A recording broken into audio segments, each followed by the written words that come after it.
હાલો આપણે કૃષ્ણ ભગવાનના આપણે આ છઠ્ઠીનું કેળિયું છે ને કૃષ્ણ ભગવાનને પહેરાવી દીધું. જો આપણી ત્યાં એક કસ્ટમર આવ્યા છે, એના કાનાને લઈને આવ્યા હતા.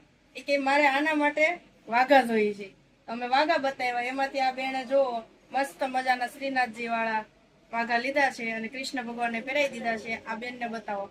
તો આ બેન આપણી અહીંયા આવ્યા છે કૃષ્ણ ભગવાનને લઈને. તો તમારે પણ જો આવા કૃષ્ણ ભગવાન માટે વાઘા જોતા હોય ને મારી બેનો, તો અત્યારે જ પહોંચી જાજો જાનકી જીયાણા હાઉસ, મોટા વરાછા, સુરત. આવીને આવી જ નવી નવી અપડેટ જોવા માટે અત્યારે જ અમારા આઈડીને ફોલો કરી લેજો હો મારી બેનો.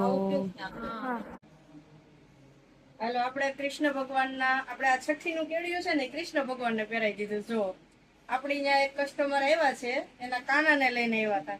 એ કે મારે આના માટે વાઘા જોઈએ છે. અમે વાઘા બતાવ્યા, એમાંથી આ બેને જો મસ્ત મજાના શ્રીનાથજી વાળા વાઘા લીધા છે અને કૃષ્ણ ભગવાનને પહેરાવી દીધા છે. આ બેનને બતાવો. તો આ બેન આપણી અહીંયા આવ્યા છે કૃષ્ણ ભગવાનને લઈને. તો તમારે પણ જો આવા કૃષ્ણ ભગવાન માટે વાઘા જોતા હોય ને મારી બેનો, તો અત્યારે જ પહોંચી જાજો જાનકી જીયાણા હાઉસ, મોટા વરાછા, સુરત. આવીને આવી જ નવી નવી અપડેટ જોવા માટે અત્યારે જ અમારા આઈડીને ફોલો કરી લેજો હો મારી બેનો.